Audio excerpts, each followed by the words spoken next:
오늘은 어제에 이어서 에스라서의 서론을 말씀하겠습니다. 에스라의 서론을 말씀합니다. 이제 포로 및 이제 포로 귀환의 역사 얘가 이제 에스라서잖아요. 에스라서 포로 귀환의 역사. 에스라 느헤미야서가 포로 및 포로 귀환의 역사를 말하고 있습니다. 왜 그러냐 그러면은 에스라서와 느헤미야서는 포로로 잡혀간 시기부터 시작해가지고 포로로 풀려 나온 시기까지 약 80년의 역사를 쓰고 있는 것이 에스라 느헤미야서이기 때문에 포로 당할 때 또 그 다음에 포로 귀환할 때의 역사를 이렇게 기록하고 있습니다. 포로와 포로 귀환의 의미가 뭐냐 그러면요, 하나님께서 이스라엘 백성들에게 요구하시는 사항들이 있었거든요. 그 요구하시는 사항들이 뭐였냐 그러면은 전 세계의 제사장의 나라의 역할을 하라. 전 세계 제사장의 나라를 역할을 하라. 우리로 말한다 그러면은 뭐라 그럴까요? 만약에 일반 성도들 중에서 너는 특별히 종교인으로서 목사로서 완전히 헌신하라, 그런 의미죠. 그러면은 이제 이 사람은 다른 사람과 다르게 뭐 돈 벌고 이러면서 하나님 말씀을 많이 연구 못하고 그런 시간 보내지 말고 너는 돈이나 뭐 권력이나 명예나 이런 걸로 일반 세상 사람들처럼 그런 것을 위해서 살지 말고 하나님 말씀만 연구하고 그렇게 살아라고 딱 떼어놓는 사람처럼, 이렇게 떼어놓는 사람들이 이렇게 사역자고 또 옛날에 중세시대는 신부고 그러잖아요. 딱 떼어놓고 너는 요것만 해. 그런 일을 나라 중에서는 이스라엘러가 하라는 거예요. 이스라엘러는 다른 사람하고 군비 경쟁, 무슨 무역에서 경쟁 이런 거 하지 말고 오직 제사장의 나라를 성실하게 수행하라. 이게 이스라엘에게 주어진 사명이거든요. 사명입니다. 그런데 그것을 이제 감당을 못할 때 하나님께서 이스라엘을 개입을 해가지고 그들에게 이제 돌이킬 수 있도록 이렇게 하는 과정이 바로 포로예요. 포로. 그러니까 이 사람들이 하나님께서 이 이스라엘 백성들하고 언약을 맺잖아요. 아브라함부터 시작해가지고 아브라함, 이삭, 야곱을 통해서 이렇게 언약을 맺잖아요. 그러면서 이제 그 사람들하고 계속적으로 너희들은 아브라함의 자손이요, 야곱의 자손이요 이렇게 이야기하면서 그렇게 말한 이유가 뭐냐면 너희들은 그런 식으로 군비 경쟁하면서 주변 나라들과 라이벌 의식 가지고 하는 게 아니다라는 것을 계속적으로 이야기하거든요.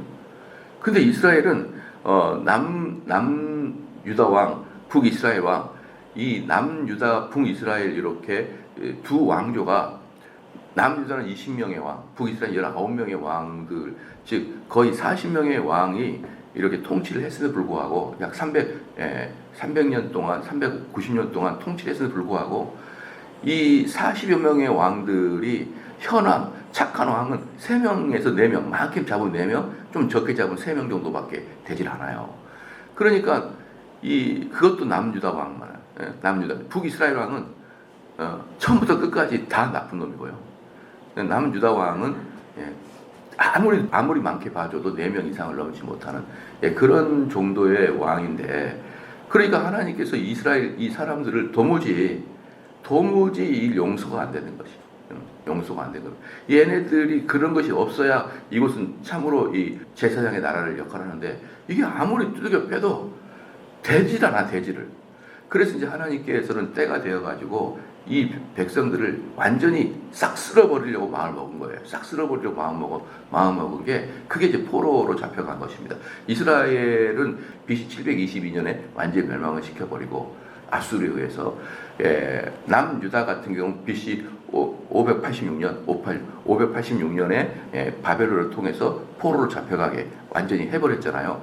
이렇게 하면서 한 번도 정당한 왕을 내놓지 못한 북이스라엘은 완전히 이제 멸절을 시켜버렸단 말이에요. 이 역사상, 지구 역사상 이스라엘 지파, 위에 10지파들은 완전히 멸절입니다. 어디로 갔는지도 모르고 어떻게 사는지도 몰라요. 그냥 뭐 따라가 보면은 후손들 중에 뭐 DNA가 이스라엘 사람들이 있었겠지만 실질적으로 역사 속에서 이스라엘 사람들은 어디로 갔는지 모를 정도로 완전히 사라져버렸거든요. 그러니까 한마디로 완전히 멸절을 시켜버렸고 남유다는 포로로 잡혀가게 해서 제가 어제도 말씀드렸는데 포로 기간 동안 70년 동안 싹 다 죽여요. 1세대들은 다 죽입니다.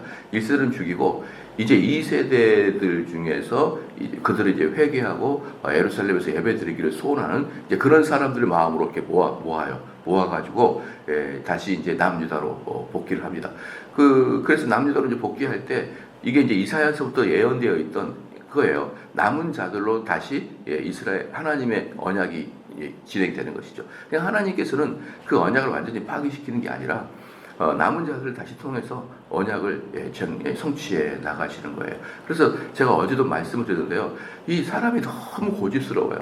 사람이 너무 고집스러워가지고 사람에게는 회개라는 것은 없습니다. 자기가 회개라는 건 없는 거예요. 그렇기 때문에 하나님께서 1세대 얘네들을 다 죽인 다음에 걔네들이 포로로 잡혀가가지고 남유다 사람들이 포로로 잡혀가가지고 강가에 앉아가지고 바벨론의 강가에 앉아가지고 야 예루살렘 성에서 예배를 드리고 싶다 이렇게 말하고 싶은 1세대가 나오지도 않아요. 1세대들은 그냥 그렇게 어금니 깨물고 살아가고 있고 이제 2세대들 들어와서 참 그 고향이 그립다라고 이렇게 이야기를 하고 이제 그들을 통해서 다시 남유다가 이제 형성이 되는데 그겁니다. 그래서 이 남유다, 특별히 남유다의 사람들의 문제는 뭐냐 그러면요. 자기들의 선민 사상에 대한 배타적 사상을 가지게 되는 거예요. 참 재밌죠. 우리 그리스도인들도 너는 선택된 자다 그러면요. 선민 사상을 갖는 거예요. 선민 사상을. 나는 선택된 자다라는 선민 사상을 가져요. 그리고 그 사람들은 선민 사상을 갖고 있기 때문에 다른 모든 사람들의 모든 민족들의 제사장 나라 역할을 못하는 거예요. 왜냐하면 제사장이라는 것은요 자기를 위해 사는 것이 아니라 다른 사람을 위해 살 것이고 하나님과 백성들 사이에 중보의 역할을 하는 것이고 중보기도 하는 것이고 이런 게 제사장의 삶인데 온통 자기 삶만 추구해 나가는 것이죠. 거기다가 다른 이방인들처럼 자기 삶만 추구해 나가요. 플러스 거기에다가 나는 구원받았다는 선택 의지만 사상만 가지고 있는 거예요. 그러니까 아무것도 제사장의 나라 역할도 못하고 거기다가 선민 사상 가지고 있으니까 겸손하지 아니하고 이런 삶을 살아가기 때문에 우리 기독교나 유대교는요 기본적으로 조심해야 될 부분이 있는 거예요.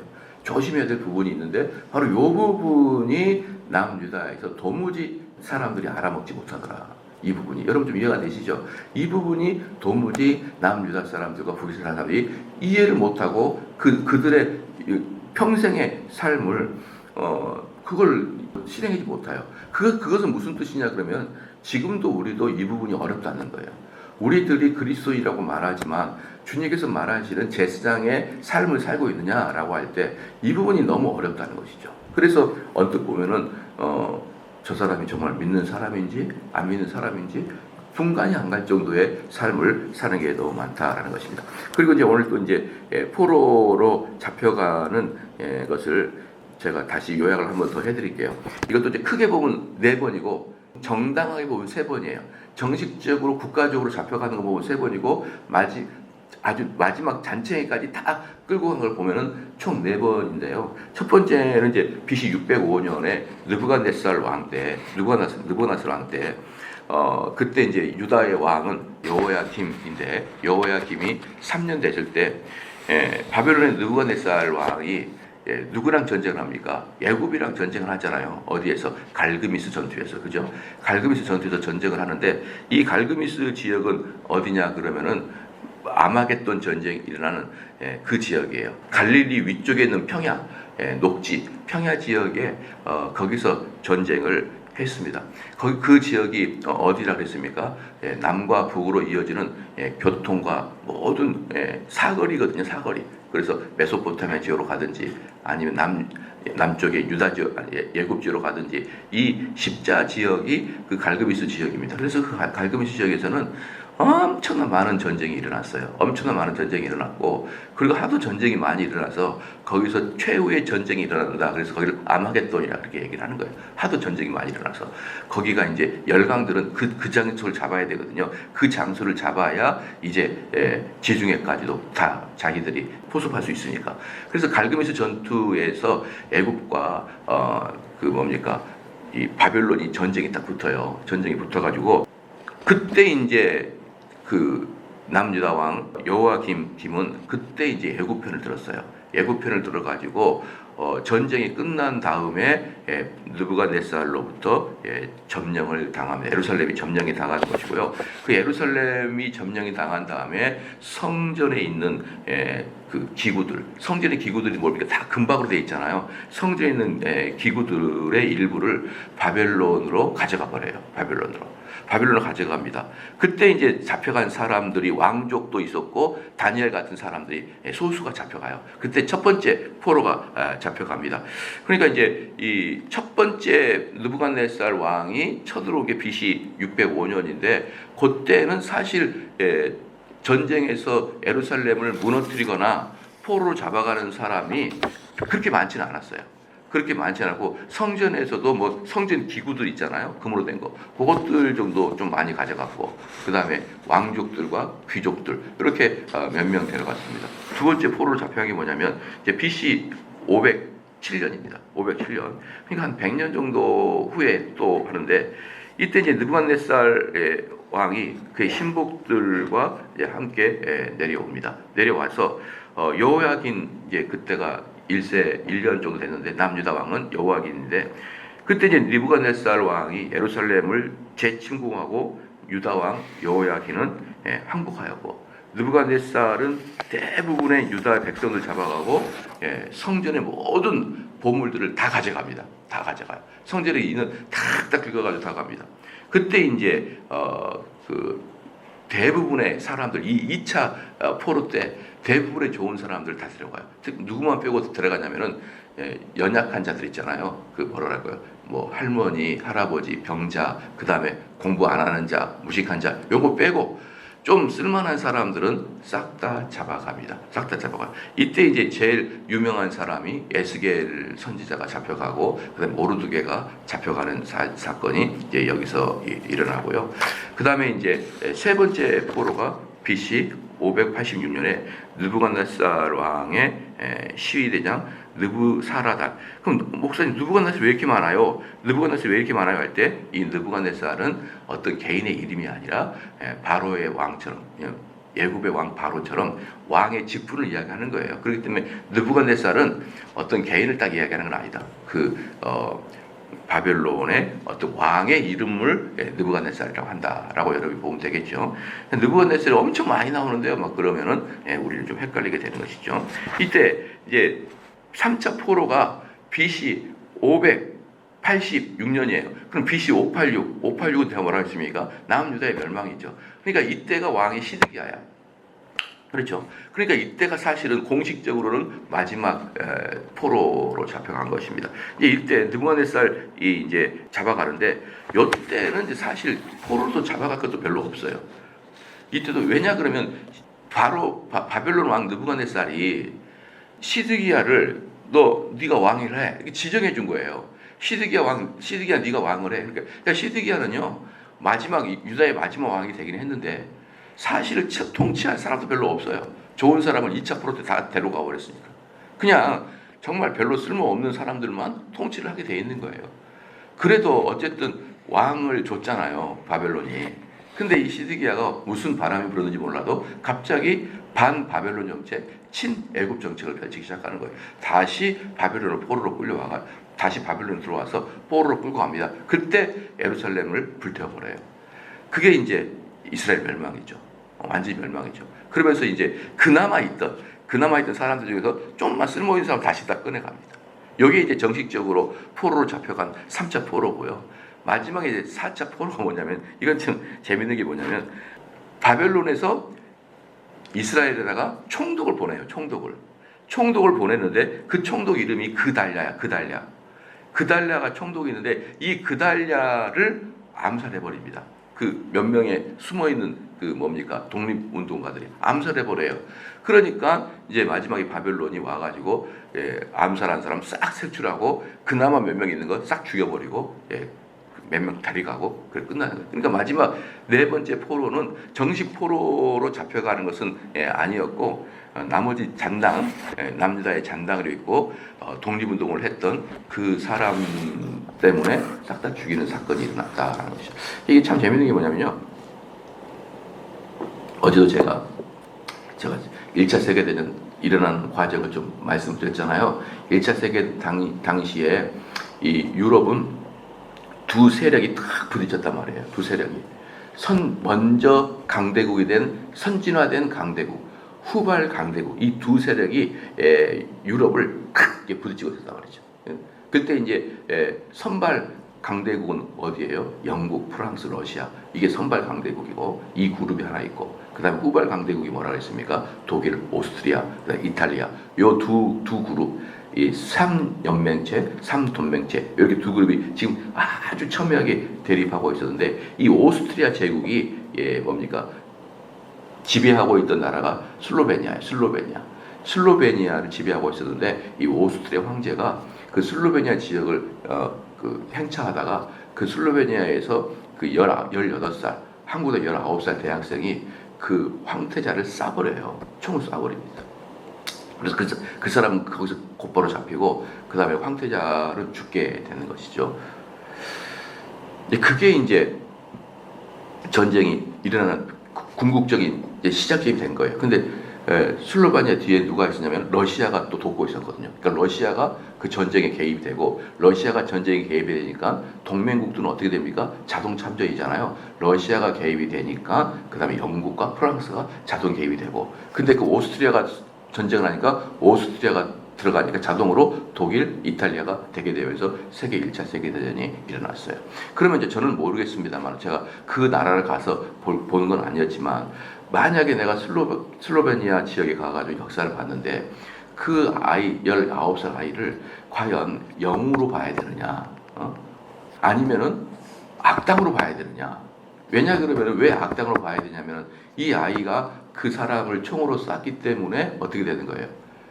그 슬로바니아의 전쟁은 말할 것도 없고 전 세계 유럽이 전쟁으로 휘말려 들어가게 되는 결정적인 원인이 된 거잖아요. 그런데 그것도 만약에 누구라도 생각을 해보면은, 그때 오스트리아 황태자를 쏴면 이게 자칫 엄청나게 큰 전쟁으로 비화될 수 있으니까 안 쏴야 되는 거냐, 아니면 우리나라를 지금 합방한 그 오스트리아 황제를, 그 아들을 쏴버리는 것이 독립의 운동 또는 국가의 명으로 해서 중요한 것이냐. 여러분 뭐 같아요?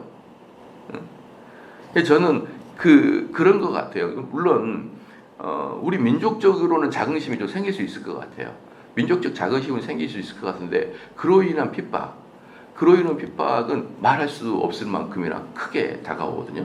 그러니까 지금 여기서도 마지막 4차 포로로 잡혀갈 때도 그달날 총록을 그 남유다에 있는 사람이, 독립군이 쏴버렸거든요. 그래서 죽인 거예요. 칼로 찔러 죽였어요. 그러면은 바벨론 왕 느부갓네살 왕 입장에서는요, 자기 총독 하나가 죽은 게 얼마나 마음 아프겠어요. 총독은 다시 파견되면 되잖아요. 자기 식구도 아니고. 그러나 남유다의 입장에서는 그 사람이 그달날 총독을 죽이는 말미암아 완전히 다 죽었어요. 다 죽어버렸습니다. 그래서 완전히 흔적도 없이 남겨버린 거예요. 그나마 약자들이었었는데. 그러니까 이런 걸 보면 참 역사에는 가정법에는 없지만, 차라리 이렇게 저 사람을 안 쏘는 게 낫지 않을까라는 생각도 해보는 거예요. 그 사람을 죽이는 것은 한순간에 쾌감을 불러일으킬 수도 있지만, 장구한 시간을 본다 그러면은 내 친인척이들에게 너무 큰 해를 줄 수가 있는 거잖아요. 그래서 여기서도 그달랴가 그랬고, 1차 세계대전 터질 때도 그 청년은 현재 그 나라에서는 영웅 대접을 받을 수 있는지는 모르겠지만 막 서로 간에 으르렁거리고 있는 그 와중에, 그 하필이면은 총독도 아니고 황태자의 아들을 쏴버렸으니, 황제의 아들을 쏴버렸으니 이게 전 세계가 그냥 이 전쟁으로 휘몰아졌어요. 그리고 2차 세계대전도 결국은 이 1차 세계대전의 후유증으로 다시 발생하는 거예요. 그때 이제 전쟁의 가장 핵심에 있던 나라가 독일이었거든요. 독일이 1차 세계대전이 전쟁에서 져버리잖아, 결국. 1차 세계대전 때 독일, 오스트리아, 그 다음에 헝가리, 그 다음에 이탈리아가 져버려요. 져가지고 이 나라들에게 연합군들이 이 유럽을 다 파괴시키고 사람 한 명당 손해배상을 청구한 거예요. 그래서 그 독일에다가 청구를 한 거예요. 독일 청구하니까 독일은 1년 내내 열심히 일을 하면 전부 다 그 금액을 갚아 나가는데 연역이 없는 거예요. 수년 동안 돈을 벌고 유럽 연합에다가 계속 돈을 세금으로 내는 거예요. 그 전부 다 유럽을 복구시키는 것을 독일하고 이탈리아에게 물어놨거든요. 이건 돈 내라 이렇게 하니까 계속 돈을 내다가 나중에 지쳐버린 거예요. 독일 사람들이. 그때 나치가 나타나가지고 나를 뽑아주면 내 세금 안 내게 이렇게 해버린 거예요. 응? 나 뽑아주면은 더 이상 세금 안 내게 될 테니까 나 뽑아줘. 그리고 유대인 쫓아내게. 이 두 가지로 나치가 된 거예요. 그러니까 결국 2차 세계대전도 뭡니까? 1차 세계대전이 후유증으로 2차 세계대전이 발생한 거거든요. 그냥 이런 것들을 본다 그러면은 과연 이 청년이 잘한 것인가? 라는 의문을 들어요. 의문을 듭니다. 그래서 이제 우리 성도들은 큰 역사를 볼 때 하나님의 흘러가심을 봐야 되는 것이지 그때 우리의 공명심과 우리의 어떤 뭐라 그럴까요? 이런 분노를 가지고 잘못했다간 진짜 우리 가족이 멸절당할 수가 있고 우리나라가 멸절당할 수 있을 때는 한번 곰곰이 생각을 해봐야 된다. 이제 크게 두 번째는 이제 포로 귀환을 하는데 이것도 이제 좀 정리를 해야 돼요. 이제 앞으로 포로 귀환을 쭉 이야기를 할 텐데 포로 귀환도 3차례에 걸쳐서 포로 귀환이 일어납니다. 3차례에 걸쳐서 포로 귀환이 일어나는데 첫 번째는요. BC 537년입니다. 537년. BC 537년이 이제 그리고 두 번째는 BC 458년이에요. 그다음 세 번째는 BC 444년입니다. 444. 왜 444가 중요하냐면 이게 이제 다 넘어온 시기가 이제 완전히 독립한 시기가 444년이에요. 남유다가 완전히 멸망한 시기가 BC 586이고 남유다가 다시 다 복귀하는 시간이 BC 444예요. 이제 이럴 때 이제 포로로 잡혀갔을 때는 누구에게 잡혀갑니까? 바벨론에게 잡혀가요. 포로에서 풀려나올 때 누구에서 풀려나오죠? 페르시아, 바사 제국으로도 풀려나옵니다. 그러면은 바벨론의 왕은 느부갓네살이라고 하는데 페르시아 왕은 고레스라고 합니다. 고레스에 의해서 나옵니다. 그래서 첫 번째 1차 귀환 때는 BC 537년에 고레스의 칙령에 의해서 이제 포로에서 나가는데 그때 유명한 사람이 수룹바벨과 예수아예 두 명인데 수룹바벨과 예수아에 의해서 나옵니다. 그때 고레스가 아주 고레스 조서에 야 이게 바로 도대체 이방인의 왕인가? 라고 할 정도로 엄청난 게 조서에 써졌어요. 그게 뭐냐 그러면 포로 귀환을 허락한다. 성전 건축을 허락한다. 그 다음에 여기서 중요한 게 뭐냐면 성전 건축을 허락할 뿐만 아니라 성전 건축할 때 건축 자재도 지원하겠다는 거예요. 그 다음에 우리가 그 금덩어리 가져왔던 성전의 기명도 다시 반환하겠다. 이것을 한번 생각해봐요. 우리가 요구하지 않았거든요. 만약에 우리가 옛날에 그 병인양요 때 프랑스 사람들이 우리나라에 침입해가지고 좋은 것들을 많이 가져갔거든요. 근데 그것을 프랑스 국립박물관에 넣어놨어요. 그거 빼오려고 얼마나 오랜 시간 동안 외교를 했는지 몰라요. 그러니까 프랑스 사람들이 가져가가지고 자기 박물관에 넣어놓고 안 줘요. 안 줘. 달라. 그래서 안 줍니다. 그런데 이 BC 537년에 엄청난 옛날에 이 고레스라는 사람이 외교를 누가 했겠습니까? 포로인데. 근데 거기다가 조서를 써놓고 돌아가는 것도 부족해서 성전 재건할 때 건축도 자재도 내가 보여줄게. 그리고 가서 성물 쓸 것 기구도 다시 줄게. 이렇게 하면서 이렇게 조서를 꾸며주고 약 5만 명의 사람을 해방시켜 줍니다. 5만 명을.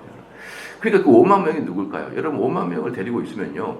그 페르시아 같은 경우는 이제 제국을 만들었으니까 누가 필요한 거예요? 노예가 필요하잖아요. 그럼 이 사람 노예를 사용할 수 있어요. 5만 명의 사람 노예를 사용할 수 있단 말이에요. 그런데 다 풀어져 버려요.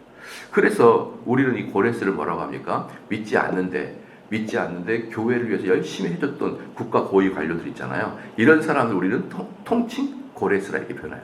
저 사람은 예수를 믿지 않는데 교회에 대단히 선대를 해줬다. 이렇게 말할 수 있는 사람. 이런 사람을 고레스라 우리 이렇게 표현합니다. 그 다음에 2차 때 BC 458년에 들었는데 그때 이제 페르시아 왕은 아닥사스다 1세예요. 아닥사스다 1세인데 이때 제일 유명한 사람이 바로 오늘 성경의 저자인 에스라입니다. 그래서 에스라 같은 경우는 2차 포로 귀환 때 돌아온 사람이에요.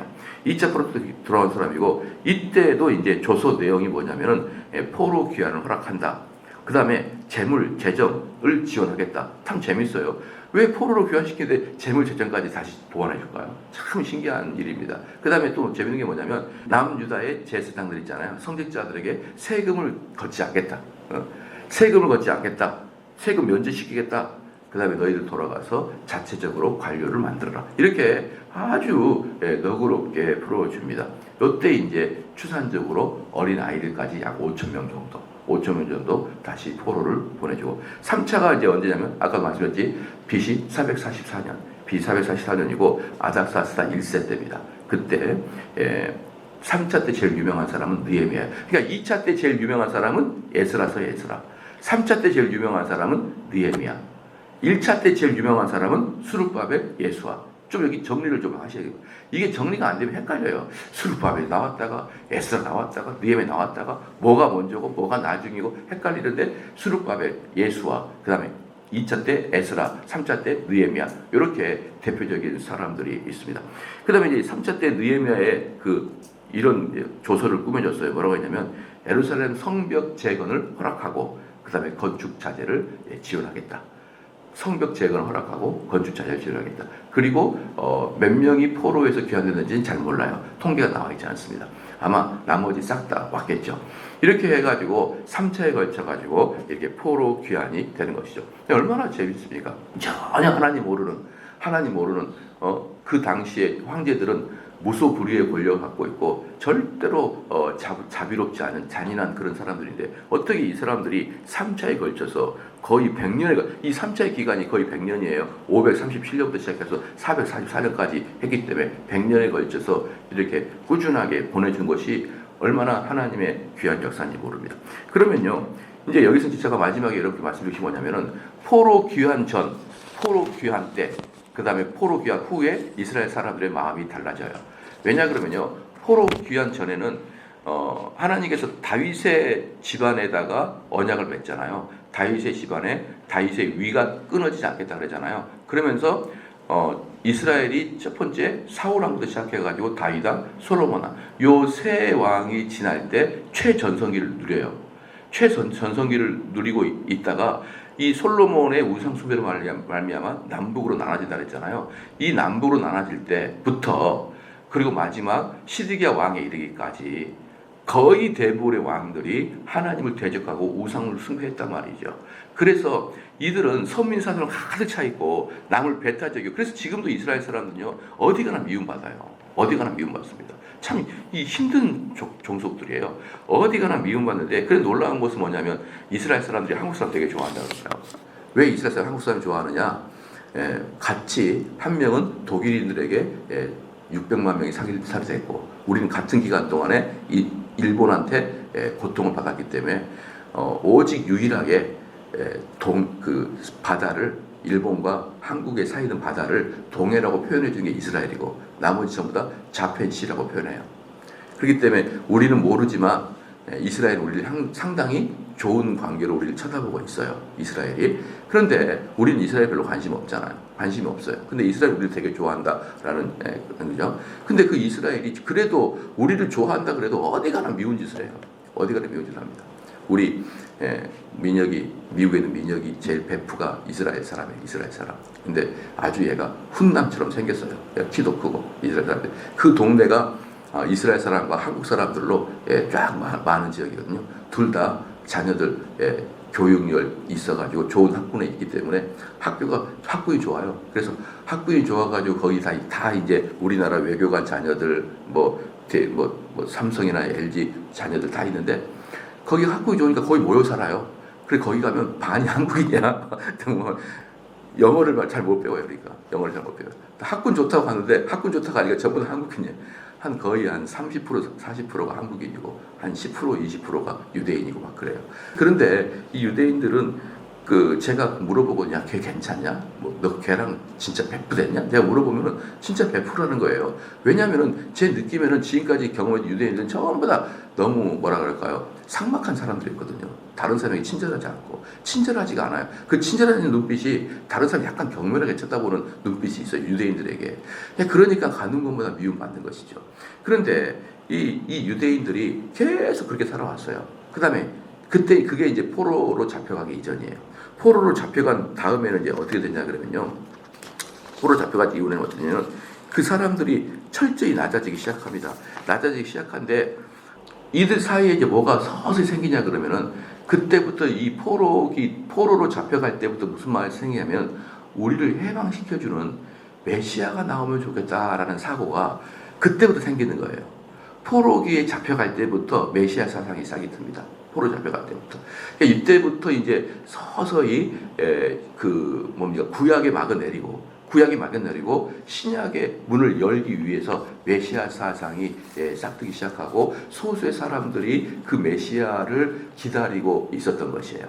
그게 이제 포로기 때의 일이고, 그다음 세 번째 이제 포로기 귀환 이후에 이제 어떤 일이 발생했냐면 또 다시 하나님을 대적하기 시작해요. 그래서요, 포로기에서 끌려와가지고 포로에서 마지막 끌려온 게 돼요. BC 444년이잖아요. 그잖아요. 그 마지막 기간에 활동했던 선지자가 누구냐면은 말라기예요. 근데 말라기가 끝나고 그리고 신약이 올 때까지 약 400년이 걸리거든요. 그러니까 포로기 마지막으로 끌려온 애가 마지막으로 귀한 애들이 444년이고 444년 중에 44년 동안에 말라기 선지자가 있었고 마지막 400년 동안에는 말라기 선지자 말라기 선지자 죽고 나면 이후 400년 동안은 하나님의 언약이 하나도 떨어지지 않아요. 하나님의 계시가 하나도 떨어지지 않아요. 아예 하나님께서는 남유다한테 그냥 단절시켰어요. 그러니까 이 얼마나 하나님이 화가 났는지 말라기 이후에는 마지막 세례 요한이 나올 때까지는 하나님이 아예 이스라엘 사람들에게 계시 자체도 내려버리냐고 선지자도 보내지 않아요. 그냥 아예 너희들 그리고 살아 이렇게 보냈습니다. 그때 이스라엘 사람들 어땠을까요? 엄청나게 고난을 당한 거예요. 엄청나게.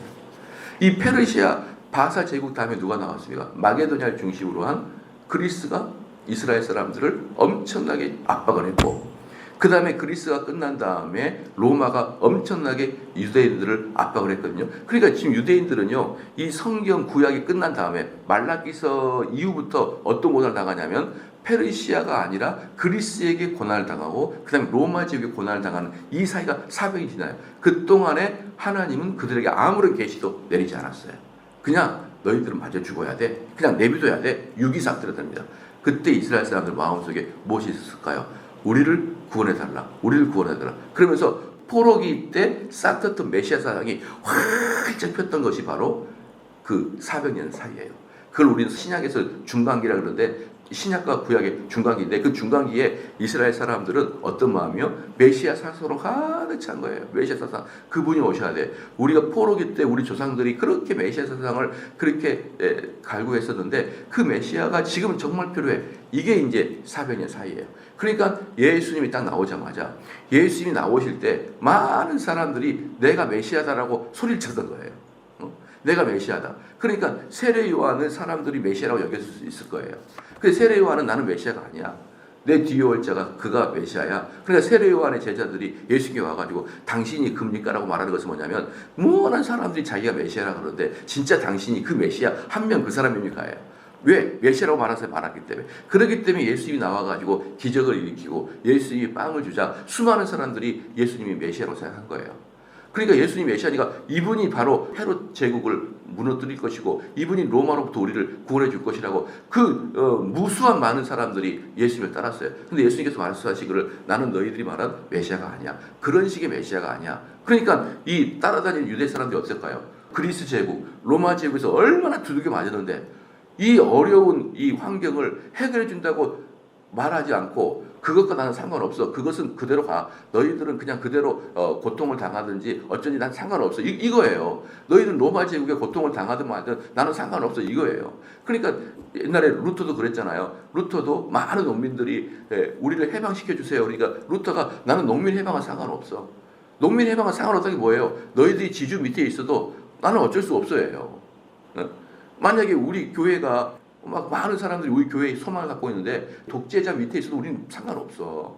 독재자 밑에 있는 상관없고 우리는 영적인 것만 가르칠 거야. 그러면 얼마나 많은 사람이 교회를 핍박하겠냐고요. 그 생각을 해보시라고요. 우리는 독재자들에게 대항하고 데모하고 그걸 그렇기 위해서 우린 젊은 대학생들에게 후원하고 옛날에 로마 카톨릭 정의회 사제들이 그렇게 했잖아요. 그런 식으로 관점으로 우리는 그거 하지 않을 거야. 그랬더니 수많은 사람이 전부 다 돌아서 가지고 어떻게 되면 나중에 예수 죽여라 그랬어요. 예수 죽여라. 그렇게 많은 사람이 예수에게 소망을 갖고 따르다가 결국 예수님이 너희들이 원하는 그런 식의 메시아는 나는 아니야 라고 할 때 그들이 돌아서 가지고 전부 다 군중들이 예수가 아니라 바나바를 꺼내라. 바라바를 꺼내라. 예수가 아니라 이렇게 외쳤던 이유가 이 역사적 사건 때문에 그런 거예요. 이 역사적 사건 때문에 괜히 나온 게 아니에요. 포로기 때부터 시작됐던 뭐로부터? 메시아 사상으로. 그럼 포로기가 언제입니까? 신약이 나오기 전 500년 전부터 뭐가 나왔어요?